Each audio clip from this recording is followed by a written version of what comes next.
सदर गुन्ह्याचा तपास आपण हा गुन्हा घडल्यानंतर 24 तासाच्या आत हा तपास केलेला आहे. याच्यामध्ये सदर घटना आपल्याला 8 तारखेला 10 ते 11 दरम्यान आपल्याला कळाली आणि सदर घटना कळाल्यानंतर सदर पोलीस स्टेशनचा स्टाफ व अधिकारी व आम्ही स्वतः तिथं घटनास्थळी गेलो. घटनास्थळाची पाहणी वगैरे केल्यानंतर सदर महिलेचा मृतदेह आपल्याला तिथं समोर दिसून आल्यानंतर आपण घटनेचे चक्र फिरवले. माननीय वरिष्ठ अचल दलाल मॅडम तसेच अभिजित शिवतरे साहेब यांना सर्व गोष्टीची कल्पना दिली. त्यांच्या मार्गदर्शनाखाली आपण तपास यंत्रणा सुरू केली. पेण पोलीस स्टेशनचे डीबी पथक व अधिकारी वगैरे सर्व आपण तांत्रिक विश्लेषण, सीसीटीव्ही फुटेज व गोपनीय माहितीद्वारे आपण हे घटना घडल्यापासून एफआयआर दाखल झाल्यापासून 24 तासात आपण हे आरोपी अटक केलेले आहेत.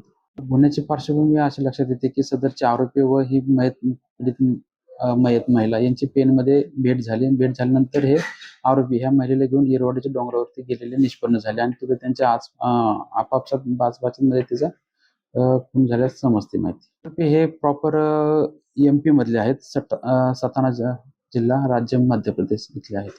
कोकणाच्या कानाकोपऱ्यातील माहिती थेट आपल्यापर्यंत पोहोचण्यासाठी आजच आपल्या कोकणी आवाज या चॅनलला लाईक, फॉलो आणि सबस्क्राईब करा. व्हिडिओ आवडल्यास शेअर करा.